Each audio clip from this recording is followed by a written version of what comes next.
tonight, assistant captain, so you want to talk a little bit about the game. We'll open it up for questions afterwards.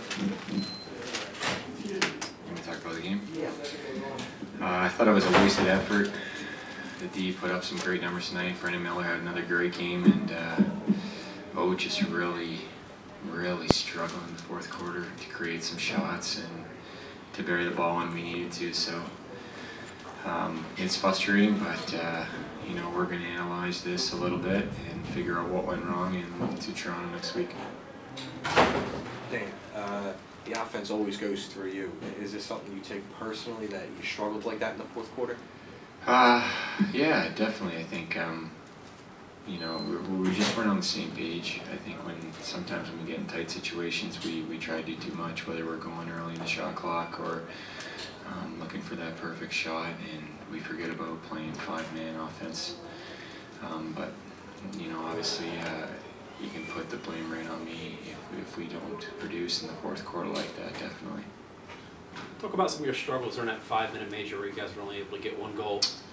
Yeah, that's huge. You know, special teams in this league are going to make or break you, and they did a good job.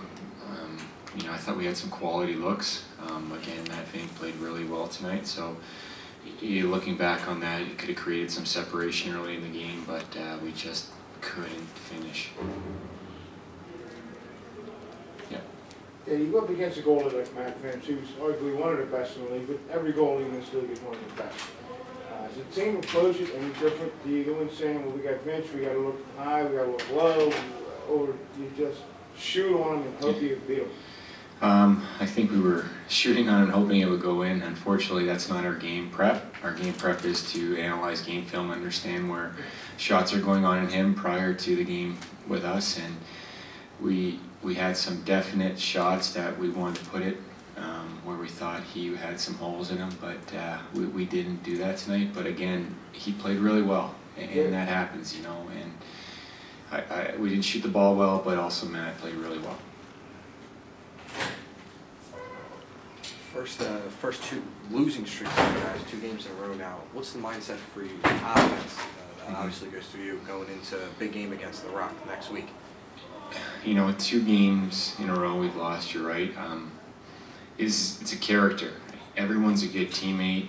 Everyone's up when you're on a winning streak, but I think a true test of character is when you're down in the dumps and how you respond. So I think this is really going to be a definite turning point in our season and to find ourselves and how we respond from 2 losses in a row. So we're going to remain positive. We're going to let this one sink in, no doubt, for the next couple of days, but our total focus is going to be on Toronto and bouncing back, and to show that we got something special in that dressing room, and we're not going to let this 2-game slide, you know, bring us down.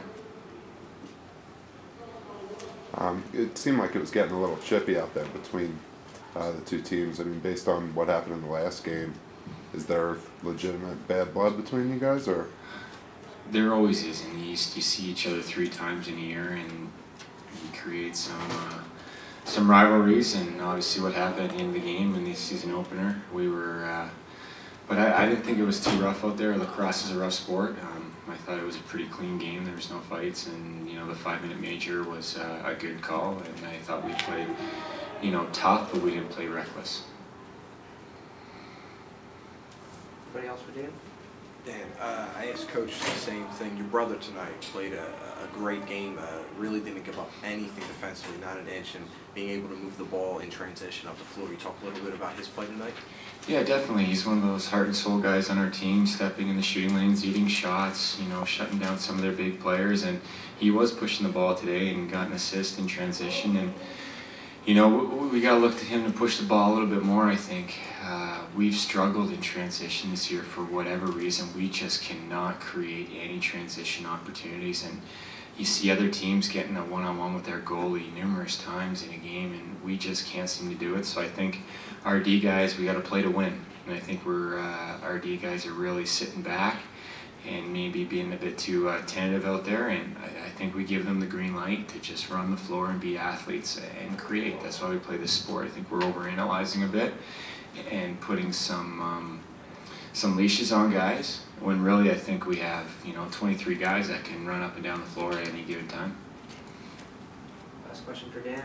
Yeah, on that note, I'm trying to simplify things. Mhm. You got a new guy, Kevin Crowley, coming in. Yep. And Brody Merrill is, at least in my world, he's playing a new role that I'm not used to him playing forward a little bit, not forward, but he's pressing the ball. Yep. How does that change your game?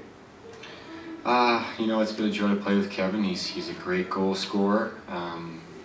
But again, you know, we got so many other great players out there that we have to get back to playing 5-on-5 team offense, and we didn't do that tonight.